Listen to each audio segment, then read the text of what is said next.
Bapak tahu, satu pun tidak ada yang datang melamar. Tahu kenapa aja? Kenapa masalahnya? Tahu Bang Riki? Nah, tahu sih, tapi kalau saya ngomong ntar pada tersinggung nih. Wah, bukan. Gajinya terlalu murah, Bang. Kalau orang tempatan tuh mau 5.000 ringgit, Bang.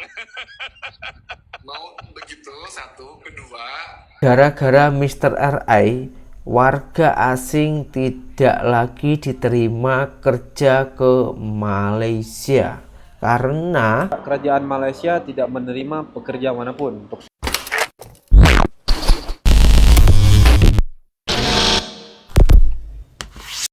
Hai, halo geng, assalamualaikum warahmatullahi wabarakatuh. Berjumpa kembali dengan saya Zainal Satori. Sebelum video ini saya mulai, gimana kabarnya kalian semua?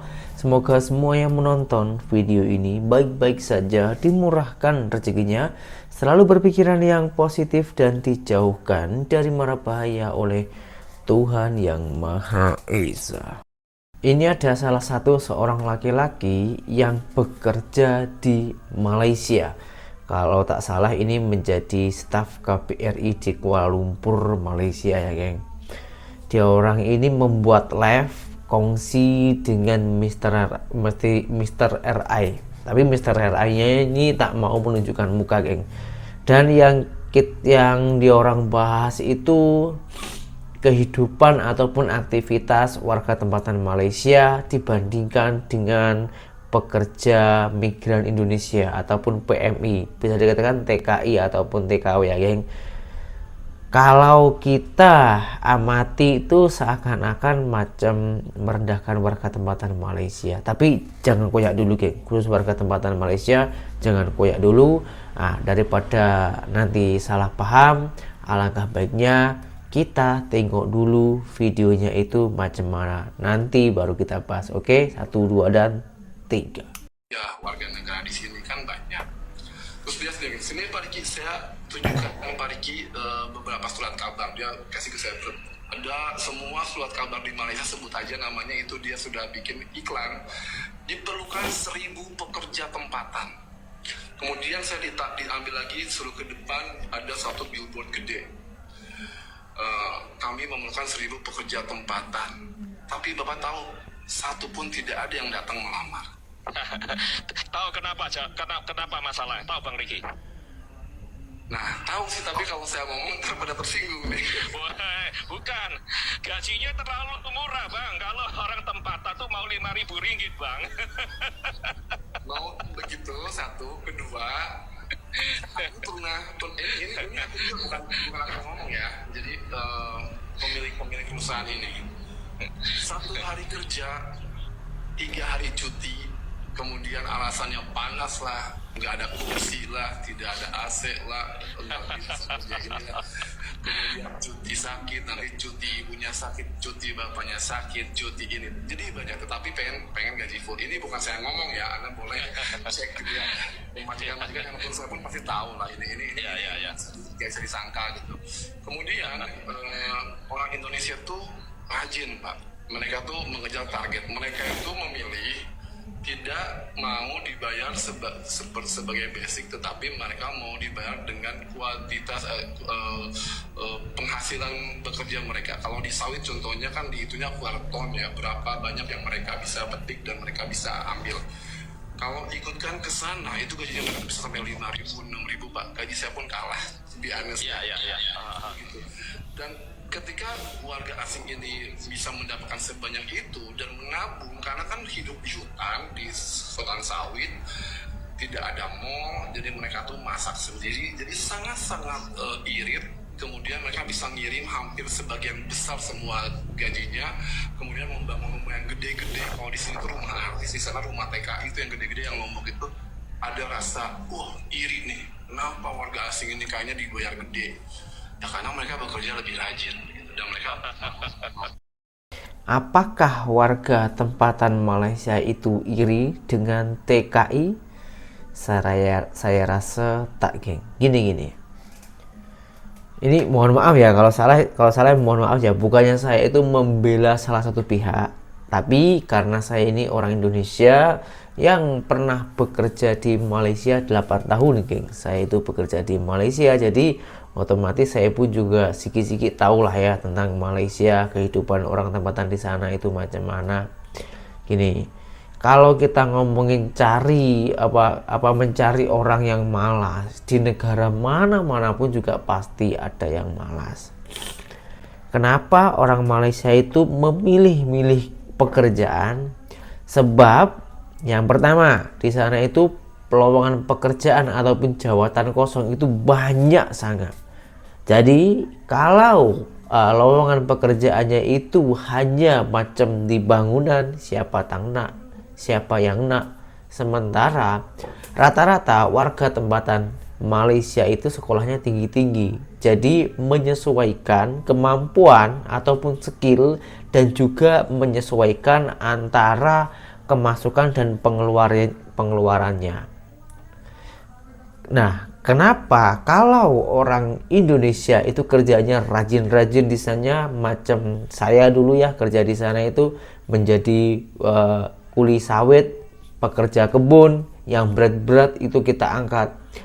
Karena saya di sana ke sana itu memang benar-benar mau mencari uang lebih, dan di sini di Indonesia sini sangatlah susah untuk mencari pekerjaan. Jadi apapun pekerjaannya, yang penting boleh menghasilkan uang yang lebih, kita jalani, kita tekuni. Sebagai hadiahnya, kita lah buat rumah di kampung yang elok-elok, yang membuat kita nyaman, agar rasa letih, rasa penat sewaktu bekerja di Malaysia itu membuahkan hasil begitu. Dan ini ada salah satu netizen Malaysia ya, ini kayaknya ada yang berkomentar macam ini, geng. Nih ya.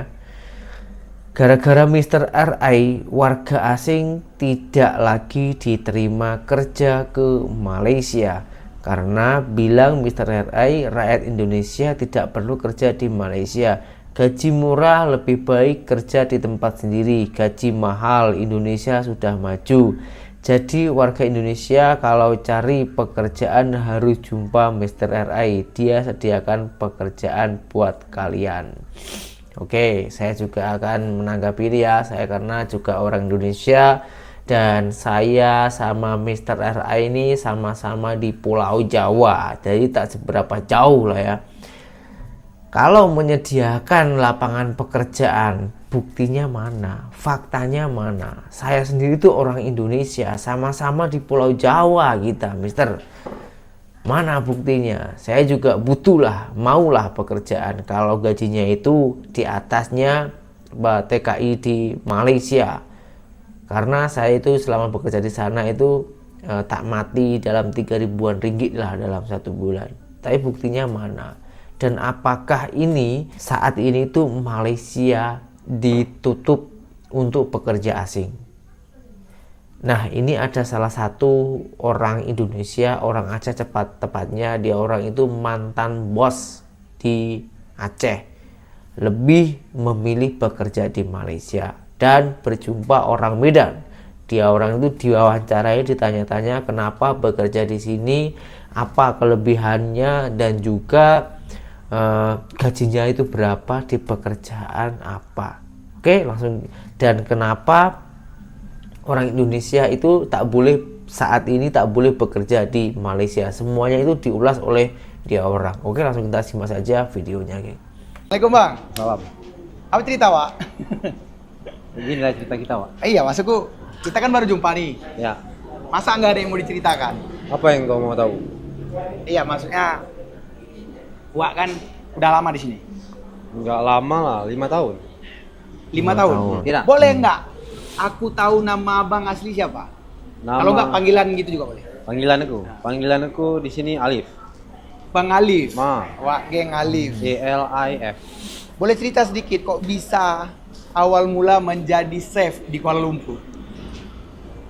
Ya, bukan apa ya? Bukan kok bisa. Kok bisa? Tapi mau nggak mau memang harus jadi kerja di dalam kitchen lah. Oh, mau nggak paksaan mau ini ya? harus kerja dalam kitchen. Ya, karena- berarti ada yang maksain dong. Ya, karena gini. Kalau kita kerja di tempat bidang lain, Oke. itu rumah bayar, Oh. Oke. makan bayar. Oke. Oke. Oke. Di kitchen Hah? memang kita agak high pressure sedikit lah. Oke. Memang tekanan agak tinggi sedikit. Tekanan tinggi, Nah, tapi karena kan- kelebihan dia, Kelebihan dia karir ada, oh karir ada. Oke. rumah free, Rumah free, makan free, makan free, minum apalagi, minum free. allowance ada, Hah? allowance Oh, alone ada. Udah berapa lama di sini? 5 tahun. 5 tahun. Jadi awalnya bisa ke sini asalnya dari Indonesia kan? Aceh lah. Aceh.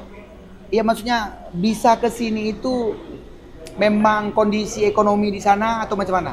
Aku mungkin kalau yang tahu lah nih, Ah. yang tahu aku di Aceh tahu lah. Aku nih siapa tahu lah. Oh, kalau berarti agak famous juga di Aceh. Boleh lah. Oh, famousnya kenapa? Maksudnya ada juga orang famous di satu komunitas Nah, ataupun famous karena YouTuber abang ataupun bukan, aku dulu salah satu founder ya Aceh Clothing. Aceh Clothing. Oh, berarti clothing usaha baju dong. Ya, Kok bisa jadi chef? Kan jauh itu. jauh. Mm-mm. Aku Jauh ya? jadi pengusaha distro itu 2006.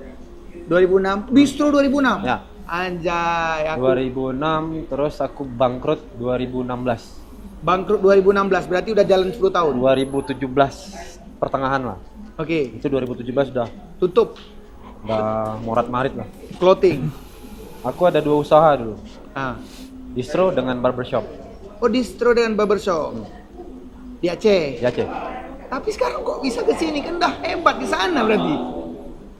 Ya namanya juga apa ya, dulu mungkin kalau bisa dibilang kita masih muda terus nggak bisa kelola duit, Oh. dengan baik, betul Oke. nggak?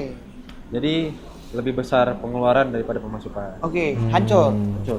Usaha di kampung hancur, di Langsa ya? Hancur, Tepatnya di Bro. Langsa ya? Di Aceh lah. Jadi kok bisa milih Malaysia? Kenapa nggak kota lain jadi chef? Mau masuk ke Australia. Awal mau masuk Israel. Ah. Kayak mana? Kok bisa kerja di luar negeri? Kayak mana? Kayak mana ceritanya? Itu kita jalan shortcut. Shortcut maksudnya kalau kita di Indonesia, Ini lagi di Indonesia nih. misalnya kita di Indonesia, Iya. gaji paling banter nih, Iya. paling banter 5-6 juta lah. Iya. Paling Betul tinggi nggak? itu ya? Betul. Itu kotor. Iya betul. Belum makan, belum rokok, Iya betul. belum semua lah. Betul. Yang paling dekat destinasi dengan rumah kita adalah Malaysia. Nggak ada pilihan lain kemarin Nggak ada. sebelum berangkat gini. Modal nekat, bismillah, boom, go. Oh jadi sebelum berangkat ke sini udah ada kawan nggak? Nggak ada. Jadi Sendiri. datang aja sendiri. Pakai visa. Bisa pelancong, tapi sekarang permit. Oh Aku ya, punya working berarti permit. dulu visa pelancong awalnya. Jadi gini, boleh nggak kasih tips? Apa tuh? Kebanyakan kebetulan banyak sekali yang tanya sama saya, gimana mereka yang di kampung kita itu di Indonesia pengen dapat kerja di Malaysia. Kalau sekarang kan lagi penutupan tuh, jadi setahu aku lah, mungkin kalau salah mohon diperjelas lagi ya. Iya. Pihak kerajaan Malaysia tidak menerima pekerja manapun untuk sekarang. Untuk sekarang. Nah, jadi apabila ada agen-agen yang mengiming-imingi, kerja sini kerja situ, itu tipu. Itu tipu. Tipu. Berarti sekarang ini pihak kerajaan tidak terima. Setahu aku ya, Iya, setahu tidak Abang. menerima. Oh. Karena apa? Karena kan dulu ada, bukan dulu sih kemarin. Hah? Kemarin tuh kan ada program RTK 2.0. Yes, betul. Pemutihan. Aku pernah dengar tuh. RTK 2.0 tuh udah tutup. Oke. Udah tutup. Itu jadi banyak juga Poin yang di 2.0. Facebook, di sosial media lah. Jadi sekarang ini lagi program rekapitulasi pulang secara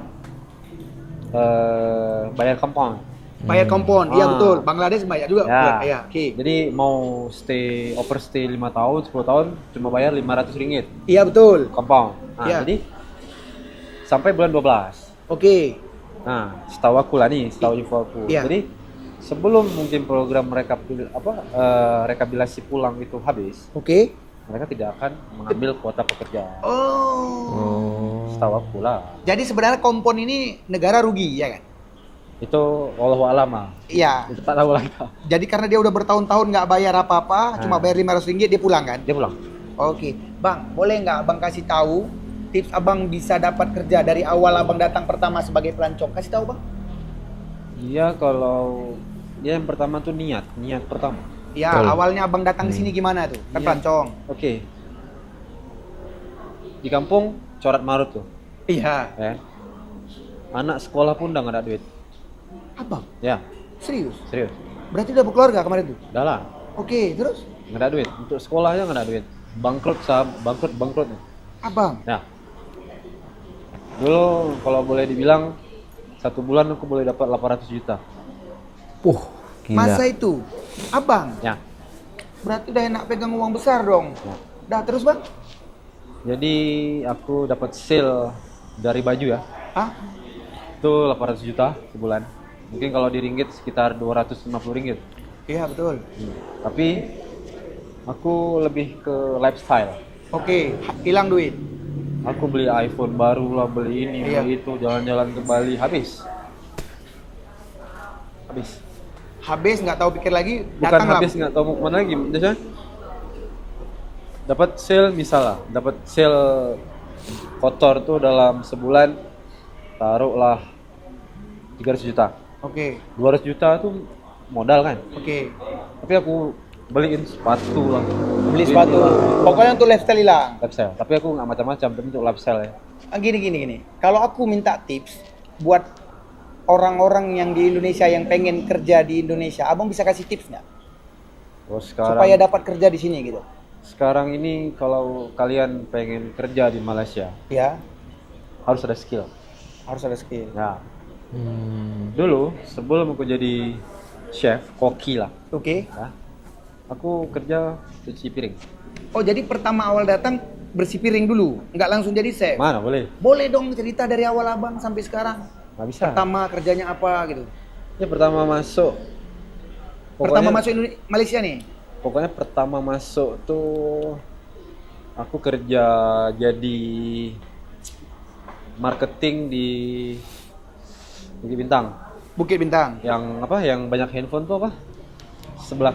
Sungai Wang. Ya, Sungai Wang. Marketing. Ya, jual-jual casing Itu pertama kali. pertama kali. Kok bisa dapat kerja di situ? Karena di situ kayak tumpuan orang rame. Oke. Aku sewa kamar di pertama kompleks sebelahnya. Oke. Kan tuh pertama komplek ada bilik-bilik tuh, ada kamar-kamar. Oke, sewa di Aku situ. sewa Oke. Mahal.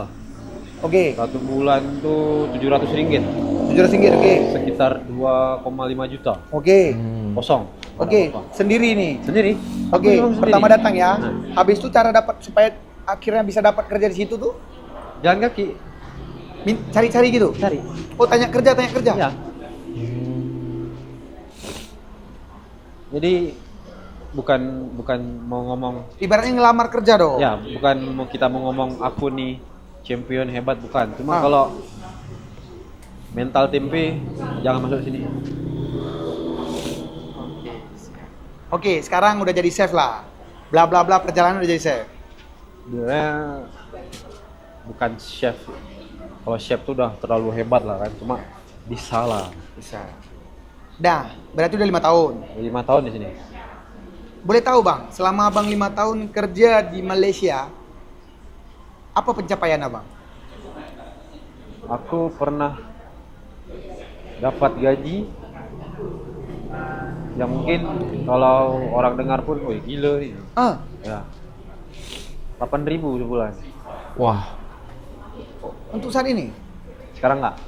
Oh, pernah dapat, Nah, pernah achieve. sekarang aku keluar dari kerjaan lama. Oke. Kok bisa sampai 8.000 jadi chef? Itu aku lebih banyak dapat insentif function di luar. Oke. Nah, jadi aku dapat insentif basic dalam sekitar 4,6K lah. Berarti kalau kita 8.000 jadi gaji chef, Ya. 8.000 di Kuala Lumpur, itu kalau dirupiahkan hampir 25 juta. 25 juta. Nah, gila. tapi itu sebenarnya 4.300 tuh basic. Jadi yang selebihnya tuh intensif. Karena kita tuh ada function di luar, catering di luar. Oke. Oke, catering di luar tuh kita dapat persen lagi 10%. Iya, I know. Ah. Jadi total 1 bulan tuh pernah pecah 7.800 lah kalau nggak 800 lah. salah. Hampir 8.000 lah. Besar dong. Di Ya. Indonesia sekarang saya mana bisa dapat 30, nggak mungkin kan? Nggak mungkin nggak dapat. Kalau sekarang aku nggak tahu. Karena Hotel aja, hotel bintang 5. karena aku kan Aku dengar, aku tahu-tahu 15. karena aku dunia kitchen ini kan baru mau jalan 6 tahun. Mau jalan 6 tahun udah lama dong. Mana udah lama. Oh, mana? Clothing kan yang lama. Oh iyalah, udah 10 tahun. 11 tahun loh. 11 tahun ya, betul. Betul lah. Ini udah 6 tahun ya? Ini 6 tahun. Oke. Nah, untuk sekarang, Nah, abang kan di Indonesia jadi pengusaha. ya. Di negara orang, abang jadi chef, betul? Ah. Kerja sama orang, betul? Ya betul. Lebih enak mana kondisi sekarang? Atau dengan yang dulu? Kalau disuruh milih ya punya usaha sendiri lah. Oh. Tetap lebih enak usaha sendiri.